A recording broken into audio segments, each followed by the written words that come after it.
tak peduli masa lalu, Engkau tetap memilihku.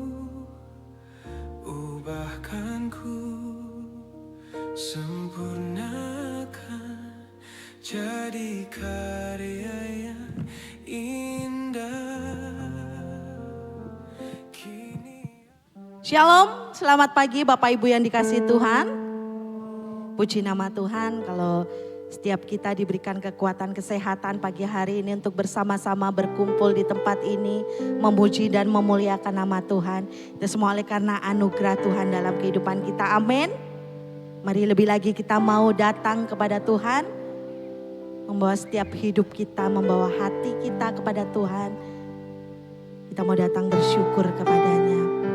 Mari kita mau berdoa. Terima kasih Tuhan, kami bersyukur kepadamu Bapa. Segala anugerah-Mu di dalam setiap kehidupan kami Bapa. Penyertaan-Mu atas setiap hidup kami Tuhan. Hari demi hari yang kami lalui Tuhan. Kau selalu ada bersama-sama dengan kami Bapa. Kami bersyukur Tuhan buat pagi hari ini Tuhan. Kau bangunkan setiap kami dengan tubuh yang sehat Tuhan. Untuk kami boleh datang kepadamu Tuhan pagi hari ini Tuhan. Kami membawa seluruh hidup kami kepadamu Bapa. Hati yang penuh ucapan syukur kepadamu Tuhan. Untuk setiap apapun yang boleh terjadi di dalam kehidupan kami Tuhan. Kami mau belajar mengucap syukur kepadamu Bapa. Sebab kami percaya Kau Allah yang baik, teramat baik atas hidup kami. Segala yang terjadi, segala yang Kau lakukan dalam kehidupan kami Tuhan. Semuanya baik bagi hidup kami Tuhan. Ini setiap kami Tuhan. Terimalah persembahan kami Tuhan. Persembahan pujian kami Tuhan. Yang keluar dari kedalaman hati kami Bapa pagi hari ini. Ini setiap kami Bapa. Ini sungguh-sungguh mau datang kepadamu Bapa. Menyerahkan hidup kami padamu.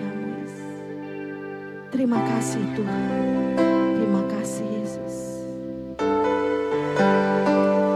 Kasih-Mu Tuhan, sungguh tak ternilai di dalam setiap kehidupan kami Bapa. Kasih-Mu yang sungguh mulia di dalam setiap hidup kami Bapa.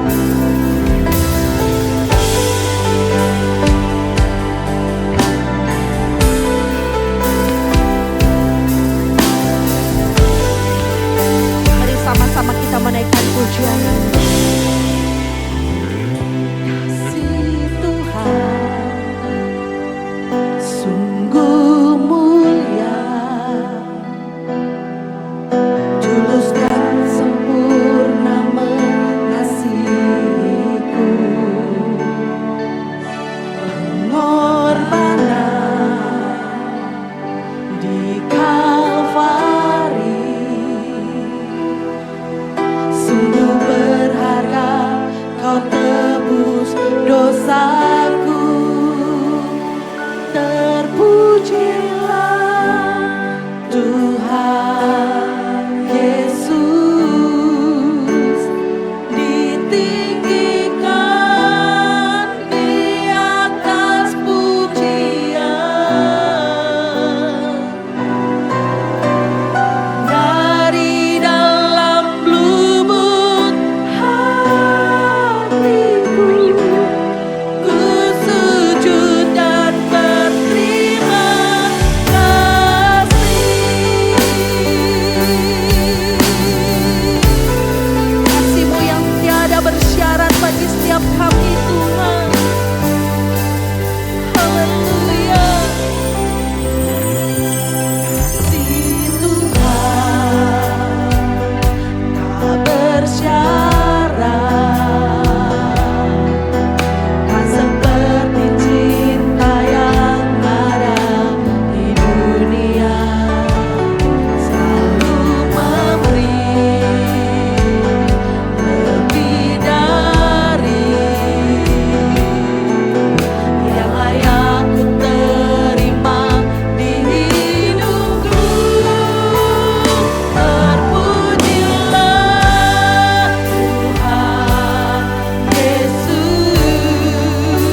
bersyukur kepada-Mu.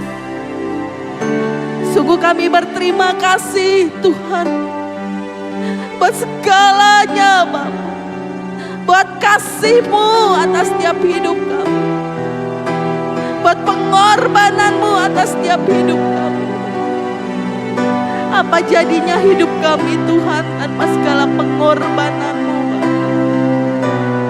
Kami terus ada di dalam kegelapan Tuhan. Kami akan terus ada di dalam kegelapan Tuhan. Terima kasih Bapa buat pengorbanan-Mu, buat kasih-Mu yang besar dalam hidup kami. Sungguh kami bersyukur kepadamu. Mari Bapak Ibu nyatakan syukur kita di hadapan Tuhan atas segala perbuatan yang Ia lakukan di dalam setiap kehidupan kita. Haleluya, haleluya, terima kasih Tuhan.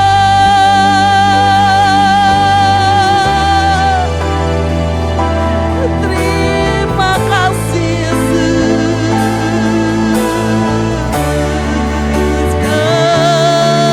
Kami bersyukur.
Kau yang layak ditinggikan di atas segalanya Bapa. Kau yang layak ditinggikan di atas segalanya Tuhan. Dari dalam lubuk hatiku, ku sujud dan berterima kasih. Terpujilah Tuhan Yesus. Mari saya undang untuk setiap kita boleh bangkit berdiri.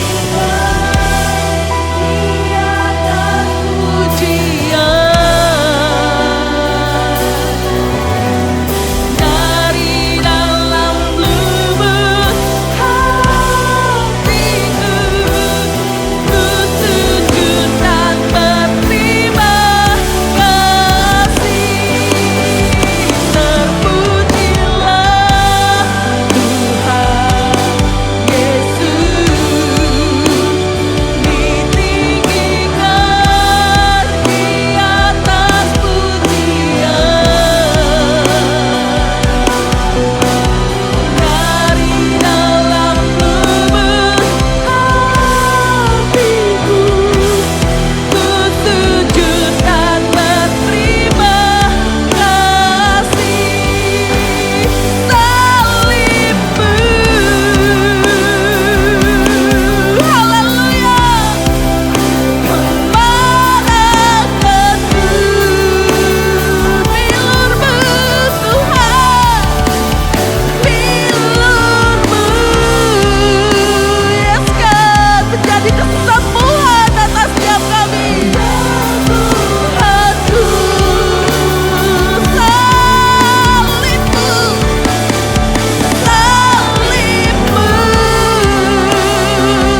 kami berdoa. Haleluya. Amin. Puji Tuhan. Mari kita mau lebih lagi bersuka cita untuk Tuhan kita. Amin. Sebab tiada terukur besar kasih setia Tuhan dalam hidup kita. Mari kita menaikkan pujian ini bersama-sama dengan sukacita yang daripada Tuhan.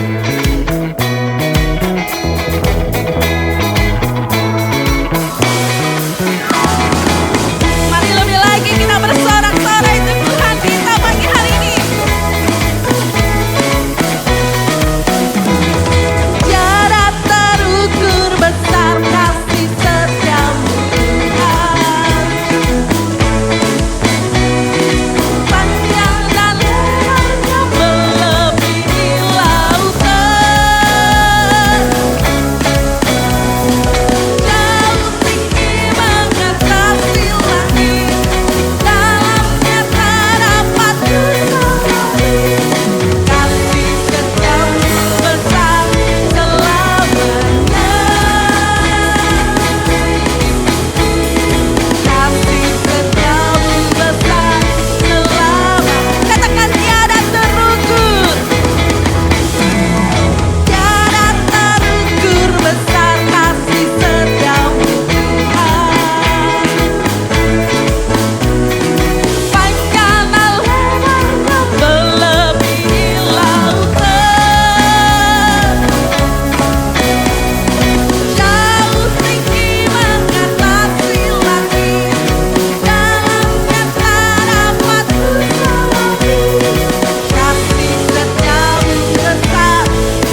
Raja yang mulia atas setiap kami Tuhan. Saya persilakan Bapak Ibu boleh kembali duduk.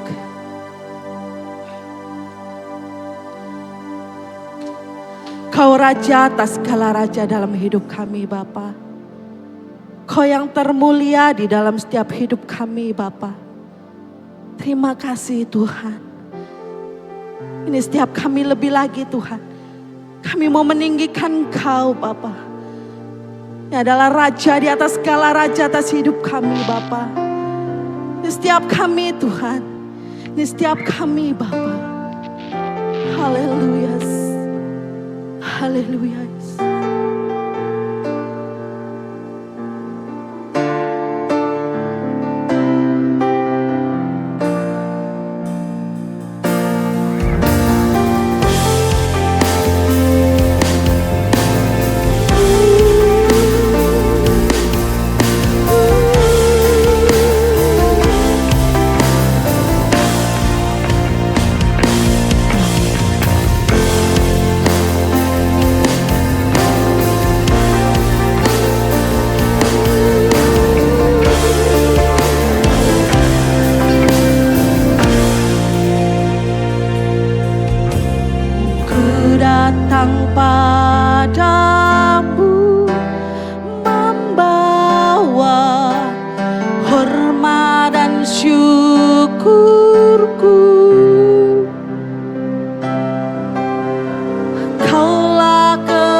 Menaikkan pujian ini.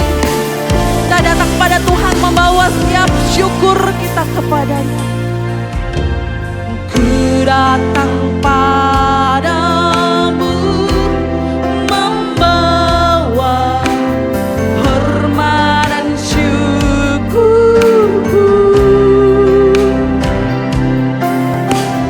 Kaulah kebanggaanku.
segala raja Tuhan.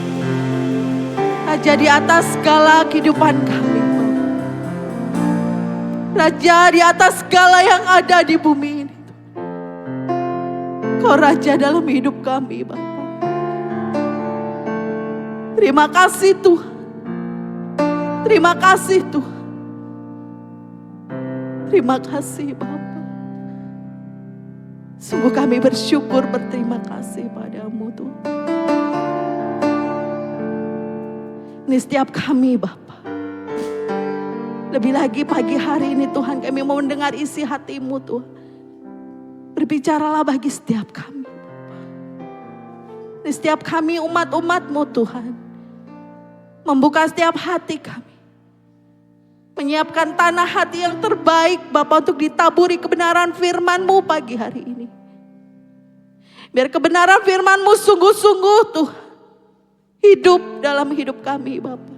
Bekerja di dalam kehidupan kami Tuhan. Sehingga kami menjadi umat-umat-Mu yang terus berbuah dan berbuah lebat Bapa. Terima kasih Bapa. Berfirmanlah melalui hamba-Mu. Dan kami siap untuk menerima firman-Mu. Di dalam nama Tuhan Yesus Kristus. Dan setiap kita siap menerima firman Tuhan. Berkata, amin. Puji nama Tuhan. Shalom. Apa kabar Bapak Ibu Saudara? Puji Tuhan. Oke, sama-sama kita mau belajar pagi hari ini tentang mengasihi dengan segenap jiwa. Minggu lalu kita sudah belajar tentang mengasihi dengan segenap hati. Bapak Ibu masih ingat intinya apa? Mengasihi dengan segenap hati. Masih ingat nggak mengasihi dengan segenap hati? Mengasihi dengan segenap hati intinya mengutamakan atau Tuhan yang terutama dalam kehidupan kita. Nah, saya berharap memang kita benar-benar mengutamakan Tuhan dalam kehidupan kita. Ya, kenapa kita bisa mengasihi Tuhan? Karena memang Alkitab tulis karena Tuhan lebih dahulu mengasihi kita. Nah, waktu kita merasakan kasih Tuhan, yang pertama minggu lalu kita belajar tentang hati kita tergugah Bapak Ibu Saudara. Waktu hati kita tergugah, saya percaya kita akan memprioritaskan Tuhan yang utama dalam kehidupan kita. Nah, pagi hari ini kita mau belajar tentang mengasihi Tuhan dengan segenap jiwa. Ya, mengasihi dengan Tuhan dengan segenap jiwa. Nah, Bapak Ibu di sini katakan, kalau ininya dikatakan kasih menyelaraskan jiwa, kasih menyelaraskan jiwa ya, kasih menyelaraskan jiwa. Nah Bapak Ibu kata selaras itu udah tahu semua lah ya. Hidup yang sejalan dengan kehendak Tuhan, jadi selaras, jadi hidup yang sejalan dengan kehendak Tuhan. Jadi contohnya Bapak Ibu Saudara, kehendak pribadi itu diselaraskan dengan kehendak Tuhan, keinginan tidak menguasai kebenaran, hidup bukan sekedar benar secara luar tapi sinkron secara hati. Nah banyak orang Bapak Ibu Saudara nggak sinkron dengan hati, apa yang diomongin nggak sesuai dengan hati, ya kan? Jadi itu artinya memang nggak selaras ya, jadi nggak benar-benar nggak selaras. Nah Bapak Ibu Saudara kita pengen belajar, Bapak Ibu ingat pernah dengar nggak kata kodak? Nggak ada yang pernah dengar kata kodak? Nah, kamera ya, itu angkatan yang tua-tua pasti ingat itu kata kodak. Yang muda-muda memang nggak ngerti Bapak Ibu Saudara, kodak itu apa, bingung Bapak Ibu Saudara. Walaupun kodak itu masih ada, ya kan. Yang tua-tua itu pasti masih ingat kata kodak. Nah Bapak Ibu Saudara, kodak itu menguasai pasar fotografi waktu itu, ya kan. Tapi Bapak Ibu Saudara, di tahun 2012 dia mengalami hampir kolap atau bangkrut. Padahal salah satu karyawannya itu udah ngomong ini sama pimpinannya, sama grupnya Kodak, dia ngomong kita harus beralih karena waktu itu zaman udah mulai berubah kepada digital. Ya kan udah berubah kepada digital. Tapi pemimpinnya tetap bertahan, dia ngomong gini, kita sudah menguasai pasar dan jangan sampai film itu hilang. Tapi kenyataannya film itu sampai sekarang hilang ya. Nggak ada namanya kita Kodak pakai roll-rollan lagi, cuci cetak segala macam. Sudah nggak ada lagi Bapak Ibu Saudara. Ya kan kita semua pakai handphone semua. Bahkan sekarang jarang sekali orang bawa Kodak, bawa kamera ya. Nah Bapak Ibu Saudara, kenapa mereka hampir mengalami kegagalan? Kenapa mereka hampir mengalami kolaps? Karena mereka tidak menyelaraskan dengan keadaan zaman waktu itu. Nah sama Bapak Ibu Saudara saya percaya begini, nggak sedikit juga loh banyak orang Kristen yang hidupnya nggak selaras dengan Tuhan loh. Ya kan, jadi Bapak Ibu Saudara, Kodak itu nggak gagal bukan karena dia nggak tahu. Dia tahu nih perkembangan zamannya dia tahu. Tapi masalahnya karena tidak selaras dengan keadaan dunia. Nah sama Bapak Ibu Saudara dalam kehidupan kita banyak orang Kristen seperti Kodak. Ya kan, banyak orang Kristen seperti Kodak. Banyak orang tahu tentang Tuhan. Banyak orang tahu tentang firman Tuhan. Banyak percaya kepada Tuhan. Bukan cuma tahu, percaya sama Tuhan. Namun hidupnya tidak selaras dengan kehendak Tuhan. Enggak selaras dengan kehendak Tuhan. Akibatnya apa Bapak Ibu Saudara? Enggak ada kesaksian dalam hidupnya. Akibatnya iman tuh udah gak otentik lagi. Iman yang sesungguhnya tuh udah bergeser. Bukan iman yang sesungguhnya lagi. Tapi iman karena sesuatu hal. Udah bergeser. Ya jadi benar-benar mengalami satu kemerosotan. Kalau kita ngomong garam, garam tuh udah gak ada rasa sama sekali. Nah sama Bapak Ibu Saudara, kalau kita ngomong kompas dengan keinginan sendiri. Bapak Ibu bisa bayangin ya, kalau kita tersesat di hutan, kita udah pegang kompas, tapi kita masih mau berjalan dengan keinginan kita sendiri. Bapak Ibu, kompasnya benar, nunjukin jalan benar. Tapi kalau kita mau hidup dengan keinginan sendiri, dan kita nggak mau dituntun dengan kompas, saya percaya kita pasti tersesat. Sama dalam kehidupan kita Bapak Ibu Saudara, banyak orang tahu firman Tuhan tapi nggak mau dituntun, nggak mau dipimpin dengan firman Tuhan. Dia mau dirinya sendiri yang memimpin dirinya sendiri. Akhirnya dia berlawanan dengan apa yang Tuhan kehendaki dalam kehidupannya. Jadi benar-benar apa?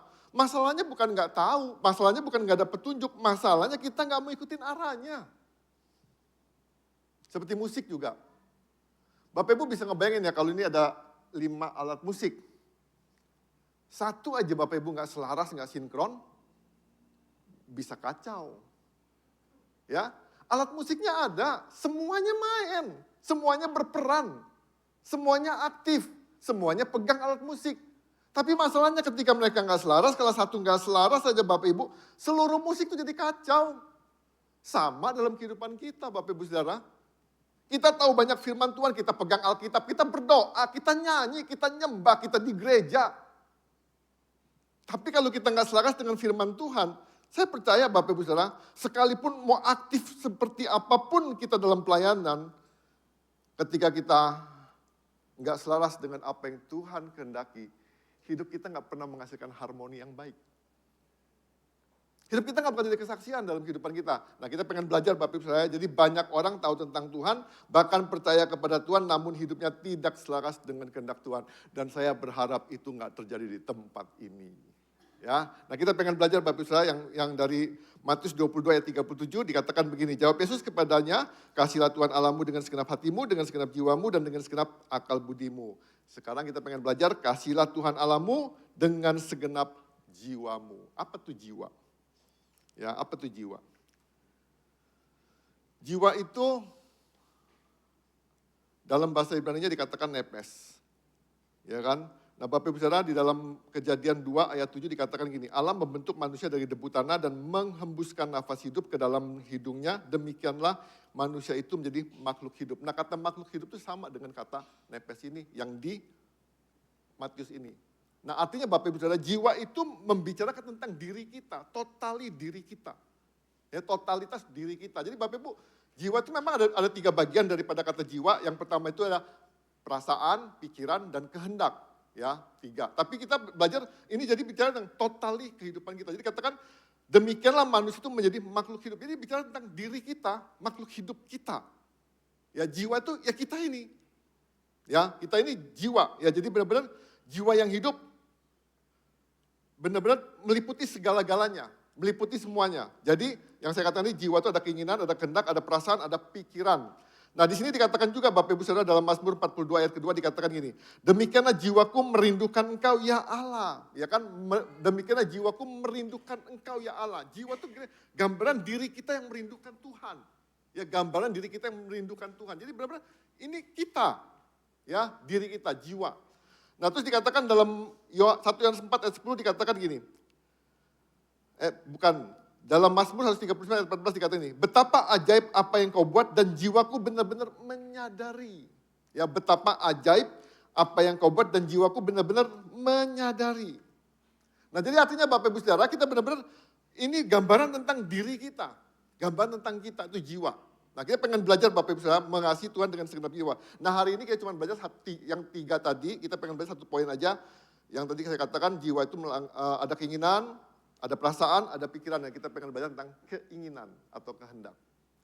Nah Bapak Ibu Saudara, menyelaraskan kehendak kita dengan kehendak Tuhan adalah penting. Ya, menyelaraskan keinginan atau kehendak kita kepada Tuhan itu penting. Kenapa penting? Nah kita pengen belajar Bapak Ibu Saudara. Menjelaskan kehendak kita kepada kehendak Tuhan penting. Kenapa? Karena yang pertama adalah bukti kasih kepada Tuhan. Nah saya percaya begini Bapak Ibu Saudara, kalau kita sungguh-sungguh mengalami kasih Tuhan dalam kehidupan kita, dan kita pengen banget juga mengasihi Tuhan. Nah waktu kita benar-benar menyelaraskan keinginan kita kepada keinginan Tuhan, itu bukti bahwa kita memang mengasihi Tuhan. Nah banyak orang tuh pandai berkata tentang kasih, pandai berkata tentang cinta, tapi untuk hidup dalam kata itu nggak gampang. Ya kan Bapak Ibu saya pengen tahu gini, nggak cukup kata I love you, nggak cukup kata wo aini, nggak cukup. Tapi kalau ketindakanmu tidak membuktikan bahwa kau wo aini atau kamu cinta dia segala macam, kalau nggak dibuktikan dengan perbuatan saya percaya itu kata-kata yang sia-sia, cuma omongan dong tapi nggak ada bukti. Kita bisa ngomong mengasihi Tuhan, tapi disuruh perkara-perkara yang sepele aja kita nggak mau. Diminta tolongin sama Tuhan aja kita nggak mau, kita nolak. Ya kan kita ngomong gini, ayo sama-sama misalnya kita ngomong gini, rajin beribadah, kata kecil kata ibadah aja, kadang-kadang kita bolong. Diajak baca Alkitab aja Bapak Ibu, kalau kita baca Alkitab bukan karena kita mengasihi program gereja, bukan karena kita mengasihi grup WA kita, tapi karena kita memang sungguh-sungguh mengasihi Tuhan. Nah saya percaya gini, waktu Bapak Ibu sungguh-sungguh mengasihi Tuhan, waktu Bapak ibadah itu, Bapak Ibu ibadah itu ibadah kepada Tuhan sungguh-sungguh. Nah maka dikatakan begini, dikatakan di dalam Yohanes 14:15 dikatakan, jikalau kamu mengasihi aku, kamu akan menuruti perintah-perintahku. Saya ulangi lagi dikatakan begini, jikalau kamu mengasihi aku, kamu akan menuruti perintah-perintahku. Bukan satu bagian perintah, tapi katakan perintah-perintahku. Nah banyak orang benar-benar gini yang saya katakan tadi, keinginan lebih kuat daripada kebenaran. Keinginan lebih dominan daripada kebenaran. Sehingga apa? Yang kita buat bukan kebenaran, tapi keinginan diri kita, kesukaan kita, kemauan kita. Nah jadi artinya Bapak Ibu Saudara, saya percaya gini, kasih sejati itu selalu menghasilkan ketaatan. Misal contoh, kalau misalnya anak sungguh-sungguh mengasihi orang tua, nggak usah ngomong 2 kali harusnya. 1 kali dia ngelakuin karena dia memang mengasihi orang tuanya. Kasih itu bukan dipaksain. Kasih itu bukan ditekan-tekan. Kasih itu bukan karena ada iming-iming. Kasih itu bukan karena ada janji. Bukan. Nah makanya firman Tuhan katakan gini, jikalau kamu mengasihi aku, kamu akan menuruti perintah-perintahku. Kata perintah-perintah ini bukan satu loh Bapak Ibu, perintah-perintahku, dan kita suka pilih-pilih. Ya, jadi benar-benar jelas. Kalau kita membuktikan bahwa kita sungguh-sungguh mengasihi Tuhan, jadi kita benar-benar menyelaraskan hidup kita, kehendak kita, keinginan kita kepada kehendak Tuhan. Dr. John Gotham, dia katakan gini, menunjukkan bahwa hubungan yang sehat dibangun dari tindakan kecil yang penuh perhatian, bukan sekedar kata-kata. Jadi Bapak Ibu Saudara, kalau kita sungguh-sungguh mengasihi Tuhan, nggak usah ngomong yang besar-besar, yang kecil-kecil aja, yang pretel-pretel, yang kayaknya kesannya nggak penting segala macam. Tapi Bapak Ibu Saudara itu bukti bahwa kita mengasihi Tuhan. Nggak usah yang besar-besar. Ya jadi benar-benar dikatakan gini, kasih sejati bukan sekedar perasaan, kasih adalah respon aktif dan konsisten. Nah jadi Bapak Ibu Saudara, kalau kita sungguh-sungguh mengasihi Tuhan kan konsisten, bukan sekali-sekali. Ya kan, jadi kalau misalnya sekali-sekali kita nyanyi, sekali-sekali kita ibadah, sekali-sekali kita berdoa, ya sesungguhnya kita memang sesungguhnya, kalau kata si Dr. John Gotham ini, kita nggak mengasihi Tuhan. Karena kita sekali-sekali melakukannya. Kita sekali-sekali taat.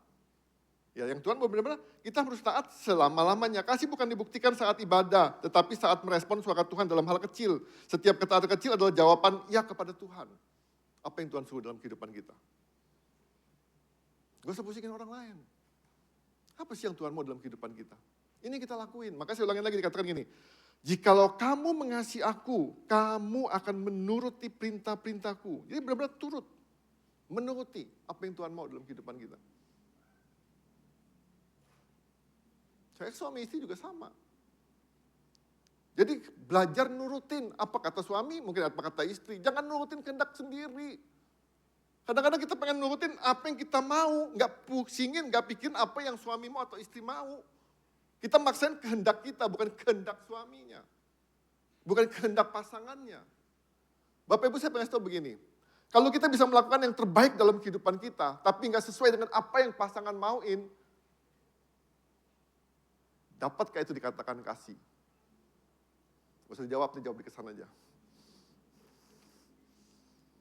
Loh beneran, dapatkah bisa ngomongin kasih? Kadang-kadang kita ngomong ini, Pak saya sudah habis-habisan, Pak saya sudah banting tulang, banting semuanya Pak, saya sudah kerja habis-habisan.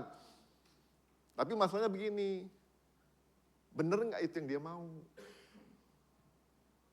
Kita udah ke gereja, kita udah ibadah, kita udah baca Alkitab, kita sudah puasa, kita sudah semua ngelakuinnya. Tapi pertanyaan saya begini, bener nggak kita sudah ngelakuin apa yang Tuhan mau? Maka saya ulangin lagi, dikatakan, jikalau kamu mengasihi aku, kamu akan menuruti perintah-perintahku. Itu yang pertama, jadi Bapak Ibu Saudara, menyelaraskan kehendak adalah bukti bahwa kita mengasihi Tuhan. Itu yang pertama. Yang kedua, menyelaraskan kehendak adalah, kenapa kita menyelaraskan kehendak? Itu membawa pemulihan dalam kehidupan kita. Membawa pemulihan dalam kehidupan kita. Di dalam Mazmur 23 ayat 2-3 dikatakan gini, ia membimbing aku ke air yang tenang, ia menyegarkan jiwaku, ia menuntun aku di jalan yang benar demi namanya. Ya Bapak Ibu Saudara, dikatakan gini, ia membimbing aku ke air yang tenang, ia menyegarkan jiwaku, ia menuntun aku di jalan yang benar demi namanya. Jadi Bapak Ibu, saya katakan lagi, salah satu bukti bahwa kita mengasihi Tuhan, kita menyelaraskan diri kita, kehendak kita kepada tuntunan Tuhan. Nah Bapak Ibu perhatiin lihat ini dikatakan, ia membimbing aku ke air yang tenang. Bapak Ibu percayalah, kalau kita sungguh-sungguh menyelaraskan hidup kita kepada Tuhan, percayalah ada satu pribadi yang selalu bersama-sama kita. Tapi Bapak Ibu perhatiin di sini katakan gini, ia membimbing aku ke air yang tenang. Artinya Bapak Ibu Saudara, ada Tuhan, ada bimbingan, ada tuntunan. Nah pertanyaan saya begini, mau nggak kita menyelaraskan diri kita, memposisikan diri kita kepada bimbingannya, kepada tuntunannya? Nah waktu Bapak Ibu nggak menyelaraskan atau tidak mau dipimpin, atau tidak mau dibimbing, atau tidak mau dituntun dengan pimpinan Tuhan, nggak mau menyelaraskan apa yang Tuhan mau dalam kehidupan kita, saya percaya ayat 3 itu nggak bakal terjadi dalam kehidupan kita. Maka dikatakan gini, ia menyegarkan jiwaku. Bapak Ibu gak bakal pernah terjadi pemulihan dalam kehidupan kita kalau kita ngotot dengan keinginan kita memaksakan dengan kehendak kita memaksakan dengan ego kita. Saya percaya gak bakal terjadi namanya pemulihan dalam kehidupan kita. Kenapa? Karena kita selalu memaksakan apa yang kita mau, bukan apa yang Tuhan mau. Padahal Tuhan sedang menuntun kita kepada air yang tenang, tapi kita memaksakan diri kita kepada padang gurun yang gersang. Kenapa? Karena kita melihat sesuatu yang baik di padang gurun yang gersang tadi. Sementara kita gak bisa lihat air yang tenang, tapi ada tuntunan Tuhan, yang ada bimbingan Tuhan yang menghantar kita kepada air yang tenang tadi. Kita nggak percaya, kita nggak mau menyelaraskan. Nah artinya Bapak Ibu dikatakan, ia menyegarkan jiwaku, ia menuntun aku di jalan yang benar demi namanya. Nah saya percaya Bapak Ibu Saudara, ketika hidup kita benar, hidupmu pasti pulih. Nah banyak orang nggak mau dibimbing, nggak mau dituntun. Akhirnya dia tidak mencapai, ia menyegarkan jiwaku. Jadi benar-benar begini, ini dikatakan gini, ia menyegarkan diri, ia memulihkan jiwaku, dipulihin. Dari rasa stresmu, depresimu, tertekanmu, semuanya. Ya, selama kita mau dibimbing, selama kita mau dituntun. Kalau kita nggak mau dibimbing, kita nggak mau dituntun, percayalah Bapak Ibu Saudara. Jadi benar-benar kata menyegarkan itu memulihkan, mengembalikan kekuatan, merestore, mengembalikan kekuatan. Jadi lagi lemes-lemes banyak orang gini, kenapa nggak gereja? Gampang jawabnya, capek Pak, lemes Pak, nggak ada tenaga, nggak ada gairah. Saya ngomong begini, waktu Yesus udah pelayanan capek-capek, udah pelayanan seharian, Yesus tuh nggak istirahat, nggak tidur loh. Dia naik ke gunung, dia berdoa sama Tuhan. Di situ dia ngalamin pemulihan. Dia mengalami restore. Bapak Ibu ketika Bapak Ibu capek datang ke gereja. Ibadah. Ingat bukan gerejanya, ibadah. Anda dipulihkan. Dipulihkan, disegarkan kembali. Jadi Bapak Ibu Saudara, ini realita. Banyak orang Kristen itu lelah secara jiwa. Ini fakta. Capek jiwanya. Kenapa? Karena nggak mau dituntun, karena nggak mau dibimbing. Ya seperti saya ngomong tadi Kompas, arahnya sudah ada, kompasnya sudah ada, penunjuknya sudah benar. Kitanya nggak mau. Alkitab sudah tulis semua janji-janjinya, petunjuk-petunjuknya, jalan-jalannya. Tapi kita nggak mau dituntun, kita nggak mau dibimbing. Kita ngomong ini ngapain? Nggak penting-penting banget. Nah akibatnya kan apa Bapak Ibu? Bukan hanya karena masalah, tetapi juga karena kesibukan yang berlebihan. Nah Bapak Ibu Saudara, bukan hanya karena masalah, tapi juga karena kesibukan yang berlebihan. Tekanan hidup, kehilangan arah. Ada satu contoh Bapak Ibu Saudara di Jepang. Ada satu fenomena namanya karoshi. Karoshi itu benar-benar ini, kematian karena kerja berlebihan. Di Jepang itu rata-rata orang kerja itu 100 jam per minggu. Kecapean, letih. Nah Bapak Ibu jangan pernah berpikir gini, semakin Bapak Ibu semakin Bapak Ibu sibuk, Bapak Ibu semakin bergairah. Semakin Bapak Ibu aktif, Bapak Ibu semakin benar-benar, wah jadi lebih baik dan lebih baik. Tidak. Nah kadang-kadang orang berpikir gini, kerja habis-habisan, tanggunglah, apalah segala macam, pokok kerja. Kejar target. Lelah, capek. Kita nggak dapat apa-apa. Nah maka itu Bapak Ibu Saudara, ini benar-benar solusinya bukan mengurangi kerja, tetapi hidup dalam tuntunan Tuhan. Solitude, silence. Nah makanya ini saya kasih tahu nih ya. Kadang-kadang orang berpikir gini, semakin banyak kerja, semakin aktif kita kegiatan dalam kehidupan kita sehari-hari, hidup kita semakin enak, semakin nyaman. Saya pengen tahu Bapak Ibu Saudara, kadang-kadang ada waktu-waktu kita harus memperlambat jalan hidup kita, harus mengerem hidup kita.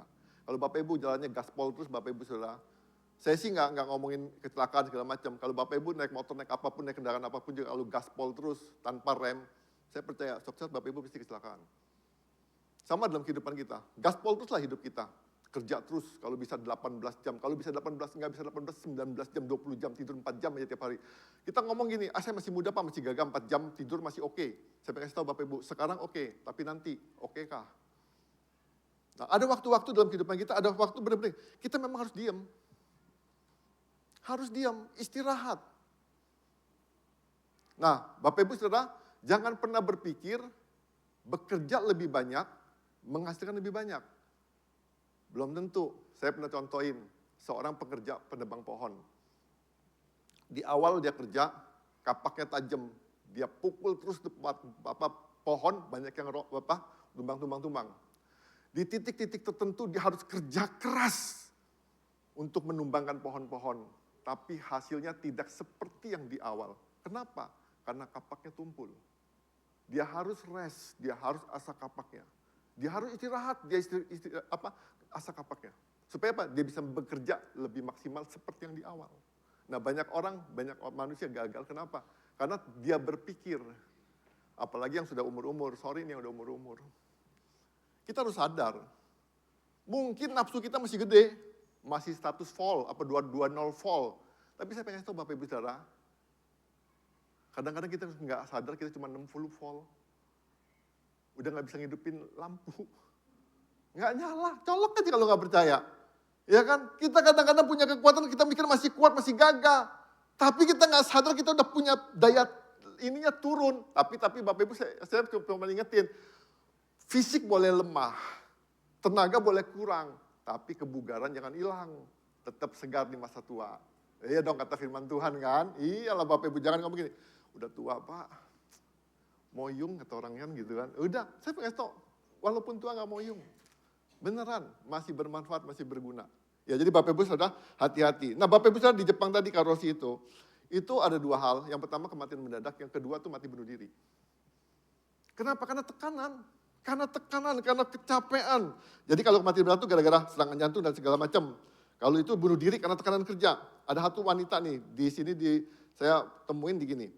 Kasus Masturi Takashi 2015, tahun 2015. Ya kan, umurnya belum tua Bapak Ibu Saudara, masih 24 tahun mengakhiri hidupnya. Kenapa mengakhiri hidupnya?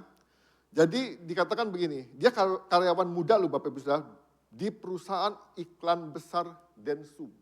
Dia bukan orang nganggur, bukan orang yang ada kerjaan. Tapi dia karyawan yang benar-benar gini, bekerja di atas 100 jam. Lembur terus. per bulannya. Jadi benar-benar dikatakan mengalami depresi berat, di pesan terakhirnya sebelum dia meninggal dia ngomong begini, mengapa saya harus menderita seperti ini? Saya berharap kata ini nggak ada di Kristen nih.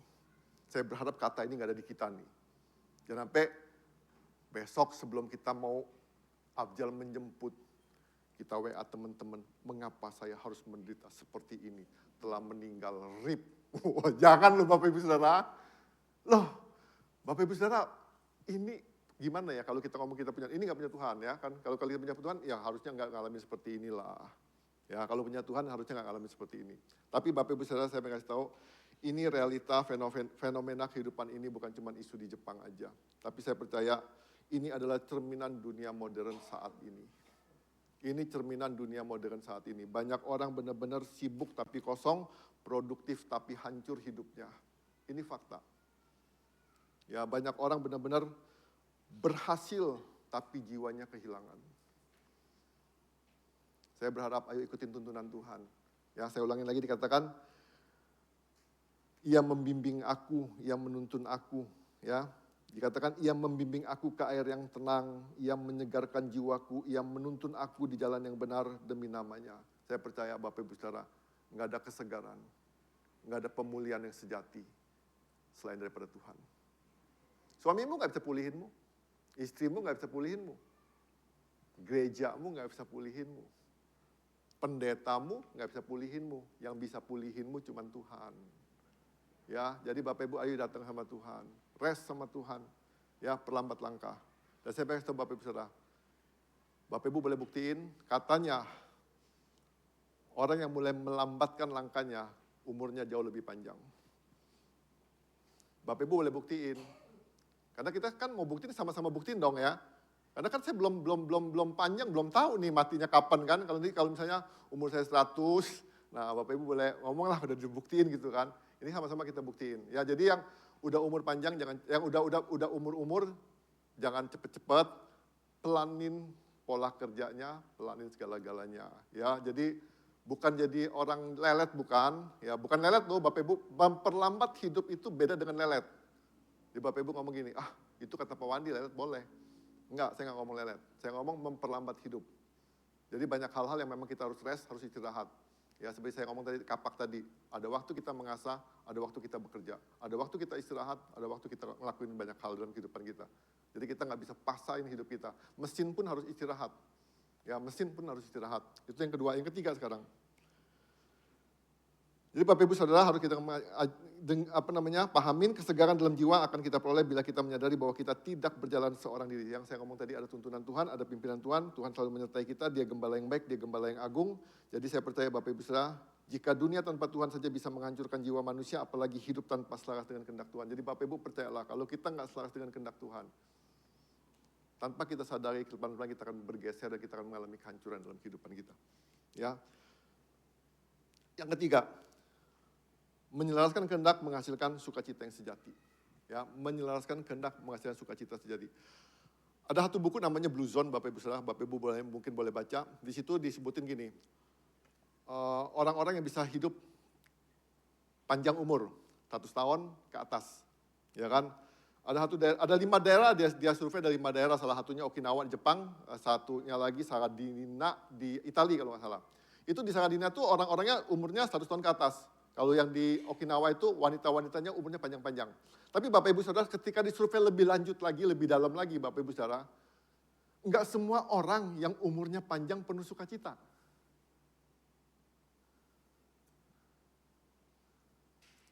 Ya, jadi Bapak Ibu kadang-kadang orang yang umurnya panjang belum tentu sukacita. Ada satu kesaksian ibu umurnya udah panjang. Dia ketemu pendeta, waktu ulang tahun ditanya gini, ibu mau didoain apa? Cepat pulang ke surga. Artinya Bapak Ibu Saudara nggak ngejamin bahwa umur yang panjang itu pasti sukacita. Dan banyak orang gini, saya mau umurnya panjang. Pertanyaan saya begini, untuk apa umurnya panjang kalau kita nggak sukacita? Benar kan? Ya bukan berarti saya ngomong besok mati cepet-cepet aja, bukan. Ya kan, bukan mati cepet-cepet, bukan. Ini cuma kasih tahu aja. Artinya begini ya Bapak Ibu Saudara. Artinya orang bisa memperpanjang hidupnya. Orang bisa mengalami banyak hal dalam kehidupannya. Tapi ketika nggak ngalamin sukacita, Bapak Ibu Saudara, sesungguhnya kita nggak ngalamin apa-apa loh. Buat apa kita umur panjang tapi kita nggak bisa ngalamin sukacita. Nah maka dikatakan begini. Di dalam Yohanes 15 ayat 10 dan 11 dikatakan, jikalau kamu menuruti perintah-perintahku, kamu akan tinggal di dalam kasihku. Seperti aku menuruti perintah Bapakku dan tinggal di dalam kasihnya. Semuanya itu kukatakan kepadamu supaya sukacitaku ada dalam kamu dan sukacitamu menjadi penuh. Nah Bapak Ibu perhatiin. Yang pertama kita dituntun sama Tuhan ya, dituntun sama Tuhan sampai kepada air yang tenang, yang menyegarkan jiwa kita. Nah Bapak Ibu di sini katakan gini, jikalau kamu menuruti perintah-perintahku, yang pertama dikatakan, jikalau kamu sungguh-sungguh mengasihiku, kamu akan menuruti perintah-perintahku. Nah di sini katakan gini, jikalau kamu menuruti perintah-perintahku, kamu akan tinggal di dalam kasihku.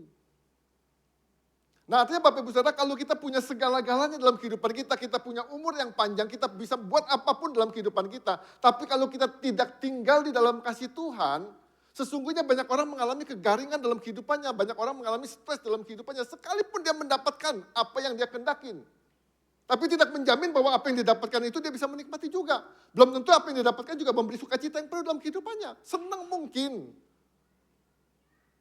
Nah maka jelas dikatakan, jikalau kamu menuruti perintah-perintahku, kamu akan tinggal di dalam kasihku seperti aku menuruti perintah Bapakku dan tinggal di dalam kasihnya. Nah Bapak Ibu perhatiin di sini katakan gini, semuanya ini kukatakan kepadamu supaya sukacitaku ada di dalam kamu.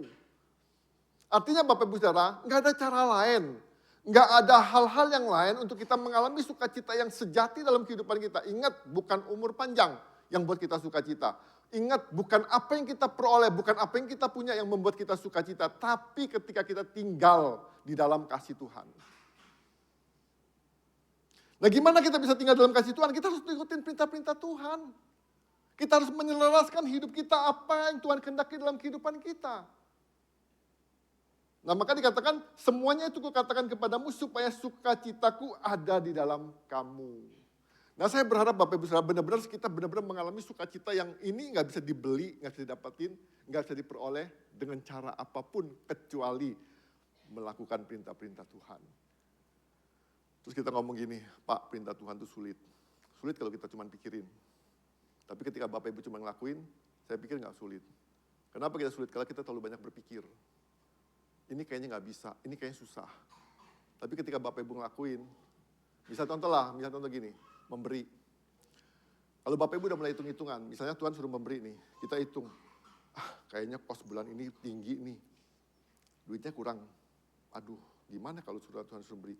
Nah, karena kita ngitung, jadi kita takut kekurangan. Ya, terus kalau kita ngomong gini, ayo mengasihi. Mengasihi enak aja, dia yang salah suruh saya mengasihi. Enggak mau. Nah kalau kita mulai pikir-pikir, kita berpikir Bapak Ibu Saudara, mengasihi itu menguntungkan orang lain. Belum tentu loh Bapak Ibu Saudara. Bapak Ibu tahu nggak, waktu Bapak Ibu mengasihi, Bapak itu diuntungkan. Kenapa? Bapak Ibu pasti plong.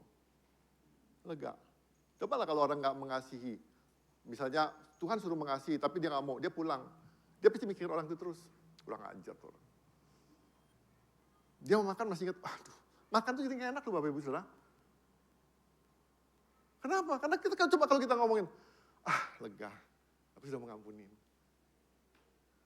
Lepas dia. Dia nggak pusing lagi, makan enak, tidur enak, semua enak. Kalau Bapak nggak mengampuni, nggak mengasihi, yang seharusnya Tuhan suruh mengasihi, Bapak Ibu tidur pun nggak enak, nggak nyenyak, gelisah. Nah makanya Bapak Ibu salah satu di Blue Zone itu dia ngomong gini, resep umur panjang itu tidurnya nyenyak, di atas 6 jam. Berbahagialah Bapak Ibu Saudara yang bisa tidur di atas 6 jam. Loh itu berbahagia, itu awal Bapak Ibu umurnya panjang-panjang. Makanya sebelum itu jangan mikir ya, jangan banyak mikir. Nah ini benar-benar dikatakan supaya sukacitaku ada di dalam kamu. Bapak Ibu perhatiin dikatakan sukacitamu menjadi penuh. Full. Pol. Udah nggak bisa diisi dengan perkara-perkara. Kalau udah nggak bisa diisi perkara lain Bapak Ibu Saudara ibaratkan gini. Mau ditawarin orang, mau dikasih orang, mau diberi orang, mau diapa-apain orang, udah penuh Bapak Ibu Saudara, mau taruh di mana lagi? Udah penuh, artinya gini, kalau Bapak Ibu sungguh-sungguh melakukan apa yang Tuhan kehendaki, Bapak Ibu akan mengalami kepuasan yang sejati, yang gak bisa ditukar Dengan apapun juga. Kan udah penuh. Sukacitamu penuh, full. Nggak tergantikan. Tapi kalau Bapak Ibu mulai menggantikan sesuatu yang lain dalam kehidupannya. Misalnya gini, perkara-perkara kesenangan lain. Bapak Ibu mulai mengosongkan kata full tadi. Setengah penuh tadi. Bapak Ibu diisi suatu hal, sukacitamu nggak full. Beneran, sukacitamu nggak full. Makanya saya ulangin lagi kata ini. Supaya sukacitaku ada di dalam kamu. Bukan sekedar ada, tapi Tuhan mau benar-benar kata ini. Dan sukacitamu menjadi penuh. Full, totally, penuh. Udah nggak bisa diisi yang lain lagi. Nah, gimana caranya? Ayo Bapak Ibu Saudara. Taatin apa yang Tuhan kehendakin. Lakukan perintah Tuhan, itu bukti bahwa kita mengasihi Tuhan. Selaraskan hidup kita dengan firman Tuhan. Ikutin tuntunannya, ikutin bimbingannya. Lakukan apa yang Tuhan mau, lakukan perintah-perintahnya. Jelas firman Tuhan katakan, jikalau kamu menuruti perintah-perintahku, kamu akan tinggal dalam kasihku. Ya, dikatakan kamu akan tinggal dalam kasihku. Jadi Bapak Ibu Saudara, yang saya katakan tadi, di blue zone orang mencari hidup sehat. Di blue zone orang mencari umur yang panjang. Tetapi itu tidak menjamin sukacita yang sejati. Orang kadang-kadang berani bayar harga untuk sesuatu kesehatan. Dia berani beli vitamin yang bagus-bagus untuk kesehatan. Tapi dia nggak berani bayar harga untuk taatin firman Tuhan. Saya pengen kasih tahu, vitamin, olahraga, bayar harga apapun juga untuk kesehatan kita. Kalau jiwa kita nggak tenang, saya pengen kasih tahu semuanya sia-sia. Semuanya sia-sia. Jadi Bapak Ibu, saya berharap benar-benar selaraskan hidup kita dengan apa yang Tuhan kehendaki dalam kehidupan kita. Sehat secara tubuh nggak berarti sehat secara jiwa.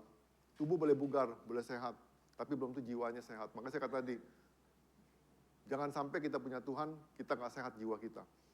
Ya kan, tubuh mungkin lemah, nggak apa-apa, tapi jiwa harus sehat. Ya, jiwa harus sehat. Jadi saya percaya Bapak Ibu Saudara, hidup panjang tanpa Tuhan belum tentu bermakna. Ya, hidup panjang tanpa Tuhan belum tentu bermakna. Tetapi hidup selaras dengan Tuhan pasti penuh sukacita. Ya, pasti penuh sukacita. Jadi Bapak Ibu apa tindakan praktisnya? Tindakan praktisnya adalah yang pertama, mulai hari dengan menyelaraskan hati kita. Mulai hari dengan menyelaraskan hati kita. Kita belajar mengucap syukur tiap hari, ya kan? Latih ketaatan dalam hal-hal kecil. Latih ketaatan dengan hal-hal kecil. Ya, jadi taat dalam keputusan sederhana, apa sih yang Tuhan mau dalam kehidupan kita, respon dengan benar segala macam. Yang ketiga itu evaluasi diri secara rutin. Ayo evaluasi diri secara rutin. Tinggal nggak kita dalam kasih Tuhan? Kalau kita ngomong tinggal, lakuin nggak perintah Tuhan? Ya kan, janji Tuhan kalau kita benar-benar lakuin perintah Tuhan, kita akan tinggal dalam kasih Tuhan. Dan ini Tuhan ngomong, sukacitaku ada dalam kamu, dan sukacitamu akan menjadi penuh.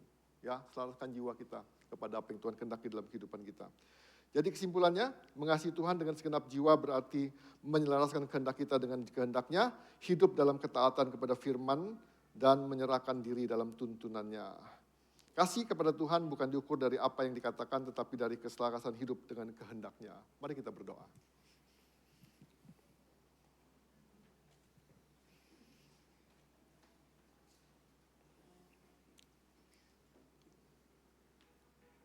Ayo kita tundukkan hati kita tundukkan kepala kita mau renungkan sebentar kebenaran firman Tuhan.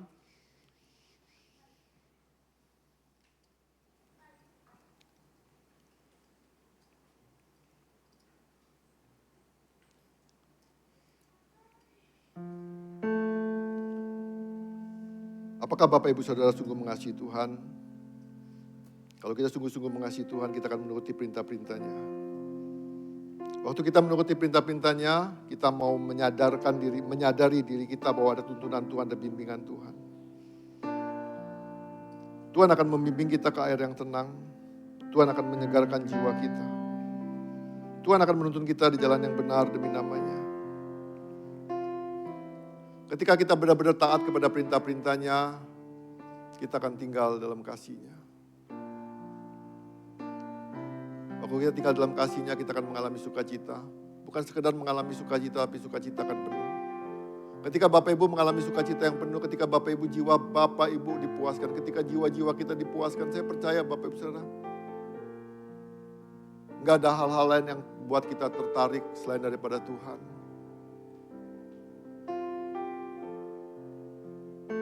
Ketika kita puas dengan pribadi Tuhan dalam kehidupan kita, saya percaya kita gak bakal cari pribadi-pribadi yang lain. Kita akan mengutamakan Tuhan lebih dari segala-galanya. Biarlah kasih itu mengalir di tengah-tengah kita. Biarlah Tuhan itu ada di tengah-tengah kita, di antara kita, yang menghampiri kita. Dan Dia mengajak. Tuhan pengen bimbing kita, Tuhan pengen tuntun kita. Ada sumber air ketenangan yang memuaskan jiwa kita. Ada kedamaian yang gak pernah kita temukan selain daripada Tuhan. Ada ketentraman yang gak bakal kita temukan selain daripada Tuhan. Ada sukacita yang penuh yang Bapak Ibu gak pernah dapatkan selain daripada Tuhan. Kita boleh paksakan diri kita untuk buat banyak hal. Kita boleh aktif dalam segala perkara dalam kehidupan kita. Kita boleh bekerja sebanyak-banyak, semampu-mampu yang kita bisa kerjakan. Tapi ketika kita mengabaikan Tuhan, ketika kita meninggalkan Tuhan, ketika kita tidak menyertai Tuhan dalam semua apa yang kita lakukan, semuanya akan menjadi sia-sia. Semuanya akan menjadi buat kita mengalami kelelahan, kita mengalami kekeringan, kita mengalami depresi dalam kehidupan kita, kita mengalami stres dalam kehidupan kita. Bapak Ibu Saudara, waktu hidup manusia itu terbatas.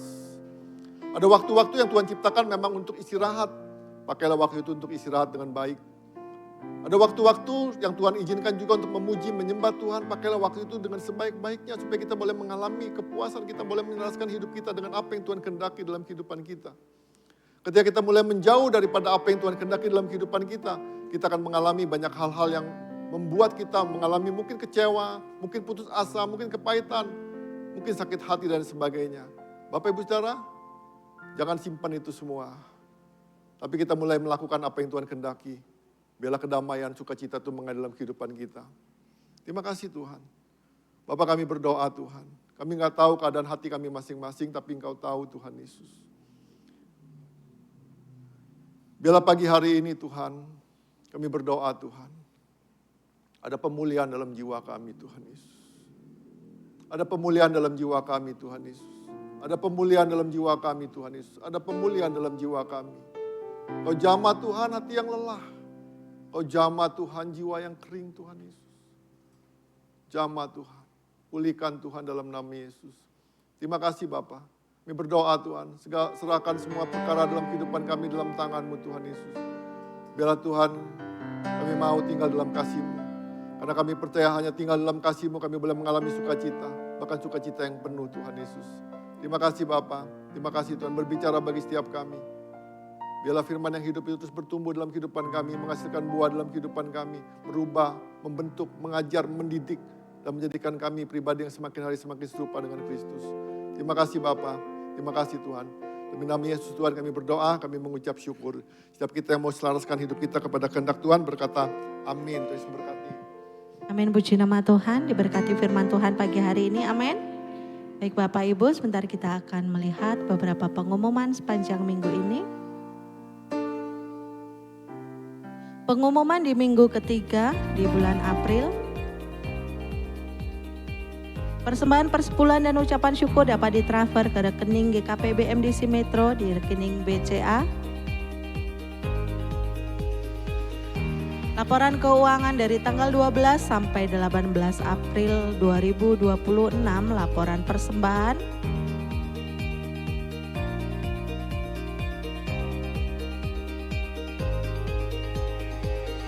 Laporan keuangan persepuluhan di tanggal yang sama.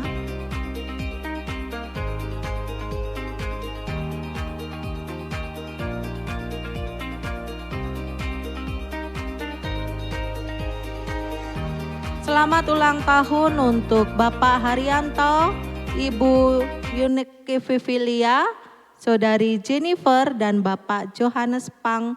Tuhan Yesus memberkati.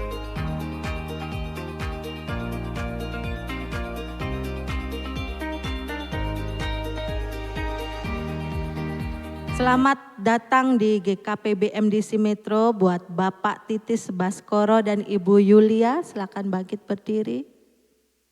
Selamat datang Bapak dan Ibu, Anda bukan orang asing di sini. Jika belum ada tempat untuk beribadah, minggu depan kami mengundang kembali untuk dapat beribadah di tempat ini.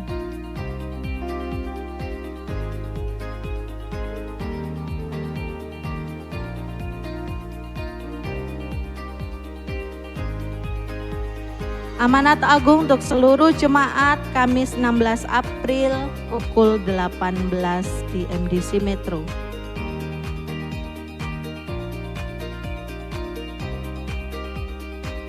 KKR Anak Silent Killer Jumat 1 Mei 2026 pukul 9 sampai dengan selesai di GPDI Metro.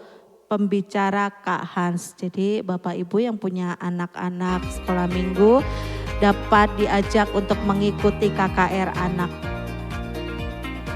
Seminar parenting ketika rumah hanya menjadi tempat tidur dan layar.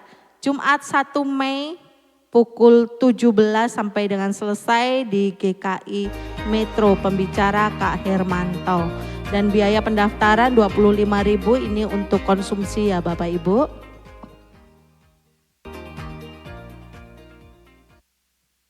Ya, pengumuman tambahan untuk basar minggu depan itu sayuran dan makanan. Jadi Bapak Ibu bisa berpartisipasi untuk mengikuti basar, membeli basar.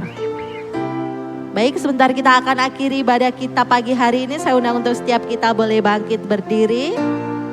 Kita menaikkan pujian besar anugerah-Mu.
Kita berdoa. Bapa kami bersyukur atas pagi yang indah ini, Engkau Allah baik dan begitu luar biasa di dalam kehidupan kami. Sehingga kami boleh ada di tempat ini semua adalah anugerah-Mu ya Tuhan. Terima kasih atas kesehatan yang Engkau berikan, kemampuan, kekuatan yang Engkau berikan, jiwa yang sehat yang Engkau berikan di dalam kehidupan kami menjadi satu hal yang luar biasa ya Tuhan. Terima kasih juga atas firman-Mu pagi hari ini. Membuat kami menyadari ya Tuhan akan pentingnya jiwa yang selaras dengan Engkau, selaras dengan apa yang menjadi kehendak-Mu di dalam kehidupan kami. Sehingga kami menjadi pribadi-pribadi yang memiliki sukacita damai sejahtera yang daripada-Mu ya Tuhan. Terima kasih, biarkan kebenaran ini membuat setiap kami menyadari kami harus memberikan yang terbaik di dalam waktu-waktu yang kami miliki, di dalam hari-hari yang kami harus kerjakan. di dalam kehidupan kami, sehingga nama-Mu dipermuliakan ya Tuhan. Terima kasih, kami bersyukur atas semuanya itu.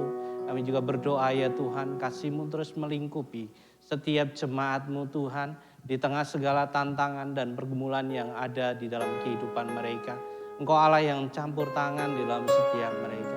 Kami berdoa khusus ya Tuhan untuk setiap mereka yang sakit ya Tuhan. Kasih-Mu terus melingkupi kehidupan mereka. Kekuatan yang daripada-Mu nyata atas setiap mereka ya Tuhan. Dan kami percaya melalui bilur-bilur darah-Mu Engkau menyembuhkan mereka di dalam nama Tuhan Yesus Kristus. Kekuatan baru, kesembuhan nyata atas setiap mereka terjadi. Terima kasih Bapa. Kami juga berdoa untuk setiap jemaat-Mu yang mengalami masalah di dalam setiap perekonomian yang mereka miliki ya Tuhan. Engkau Allah yang terus campur tangan, karena kami menyadari berkat yang daripada-Mu saja ya Tuhan, yang ada, yang membuat setiap kami menyadari bahwa anugerah-Mu yang luar biasa. Terima kasih ya Tuhan, biarkan setiap kami terus bersandar hanya kepada Engkau Allah yang hidup. Kami juga berdoa untuk setiap keluarga-keluarga yang mengalami ya Tuhan persoalan-persoalan, keretakan-keretakan. Engkau Allah yang membebat, Engkau Allah yang membalut setiap hati-hati yang mengalami keretakan Tuhan, sehingga keharmonisan di dalam keluarga boleh ternyata Tuhan di dalam setiap keluarga yang ada di MDC ini Tuhan.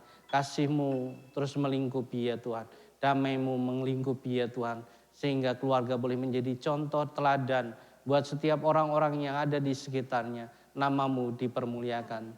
Terima kasih, Engkau Allah yang baik ya Tuhan. Campur tangan-Mu terus menerus Tuhan di dalam setiap keluarga-Mu. Kami juga bersyukur atas berkat yang Kau berikan di dalam setiap kami Tuhan. Biarkan ini semuanya untuk kemuliaan nama-Mu, melalui persembahan kami, perpuluhan kami. Semuanya hanya untuk kemuliaan nama-Mu ya Bapa. Dan kami sebentar mau undur dari tempat ini, angkatlah kedua belah tangan-Mu.